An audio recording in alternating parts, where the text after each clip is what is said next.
kicked off today, and Education Cabinet Secretary Amina Mohammed says her ministry is in the process of formulating a policy to deal with the issue of teenage pregnancies. Speaking in Mombasa earlier today during the start of the KCSE exam, Mohammed said the government will not sit back and watch as the issue spirals out of control.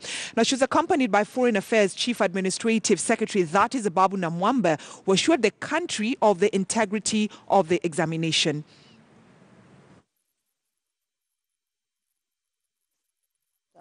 After independence, and it's really sad too that those that we are supposed to protect, we don't protect, and we allow them, right, to be exposed to elements that they're too early, right, to get involved in or to be exposed to. And so you heard me speak about it. The numbers were many, right? And today we've also had, yesterday we had an incident in Nigeria where a teacher has been arrested, right? So it's something that's happening right across the country. Other, agencies have carried out, and you probably had that in the news, they have reported on this. We have agreed that we'll all work together. I've put a team at the ministry together to start the exercise, and along the way we'll bring everybody in.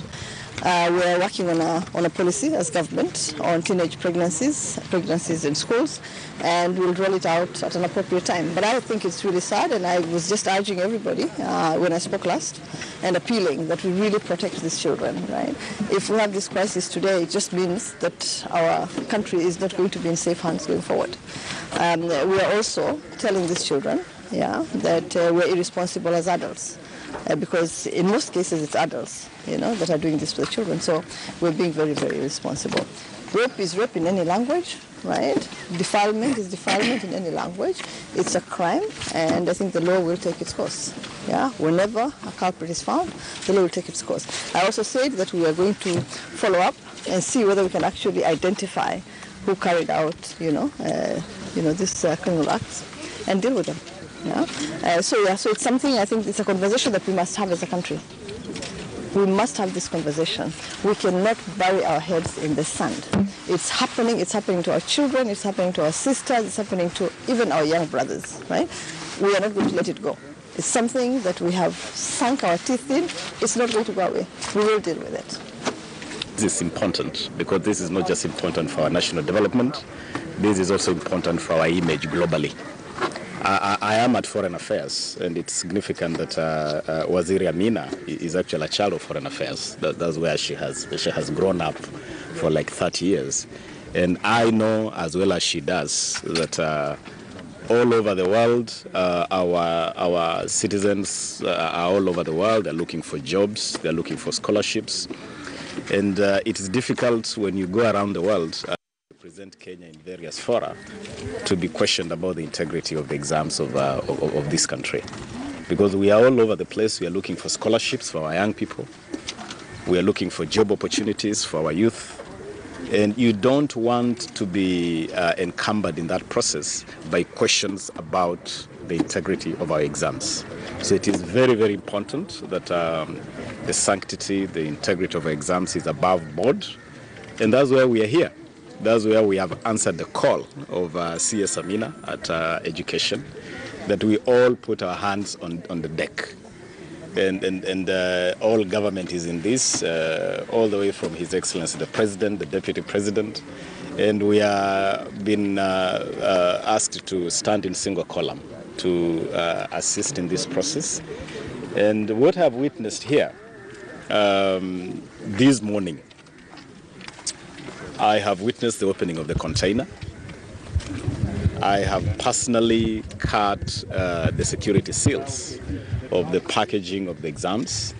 And I'm very confident that up to this point, the integrity of these exams cannot be questioned. So if anything happens, then it would be individual culpability. Those who have been given the responsibility to handle this examination material, to administer this exam, and to make sure that our children are doing these exams in a conducive environment. So I have actually seen integrity, and I want to urge those that have been given the responsibility to supervise these exams, maintain the integrity that we have witnessed this morning. And at the end of the day, remember, we are dealing with the future of our children. All right, away from the coastal region, we head straight to the western region, specifically in Busia County, where NEC Chairman Professor George Magoha witnessed the opening of the examination container at the County Commissioner's office. Now, Magoha thereafter proceeded to various schools to oversee the distribution of the examination papers. Willie Lusige was with the professor early this morning, and here is his report. More than 664,000 candidates for KCSE across the country are sitting for their first examination, which is mathematics currently. And after that, they will head to continue with their chemistry paper in the afternoon. These examinations are happening across the country in more than 10,000 examination centers. Early in the morning, around 4 a.m., the chairman of the National Examination Council, Professor George Magoha, visited Busia County to make sure that the container that had been used to secure the examination was in place, the examination was safe, and then later moved to the nearby school where he proceeded to distribute the examination and supervise the whole process. With me is the professor himself. Let me speak to him. Remember, he was also my teacher at the University of Nairobi. Many thanks, Professor. Maybe how have you seen the whole entire process? Do you think that this is the way forward? I'm very happy this morning with what I have seen here in Busia and what I have heard, the reports I've had nationwide. The examination has started smoothly countrywide, and that there are no major incidents up to this time. As you have rightly said, myself along with other officers reported elsewhere at the time you said, to ensure that the process was ongoing. What I want to re-emphasize for the uptenth time again is that the issue of papers circulating in the social media in the past, as examination papers, I think now that they have seen the first paper, which is the mathematics paper 1, the nation should know that the paper did not leak. And I think they should take cue and encourage their children. And the teachers should also encourage their children. Let me warn very firmly, there are certain schools across the nation which we know are trying to do certain strange things. Let them not dare, because we are present on the ground. They may not see us, but we are present on the ground. And if you make a choice, like I said the other time, to do something that is going to cost you dearly, then the consequences are yours. Otherwise, the process has started well, and I have no reason to doubt that it is not going to continue to proceed in that manner. Going by what I've seen in the school that I've been, I'm going to see others. I'm actually happy that we are on track, and we hope for the very best during this exam. Professor, you also counseled the means of transportation, which was through private means. Maybe have you faced any challenge in terms of transportation of these examination materials? Kenya has a government, and that government is able. So where there is a transportation challenge, the government responds with material that is required.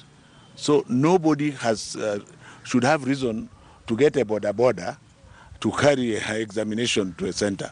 When you do that, we know you are trying to do something. And the reason the reasons we get back is that they are using that because they want to go quickly. There's one instance where the teacher even left the policeman behind. So I was wondering what the policeman was doing. Because the policeman has power and other things, and he has been instructed to guard the exam. When he is left alone without the exam, what is he doing?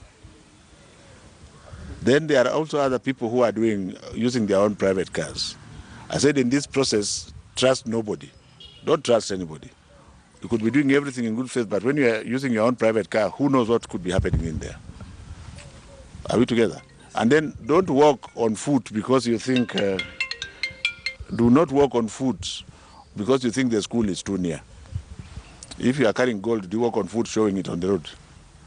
That's the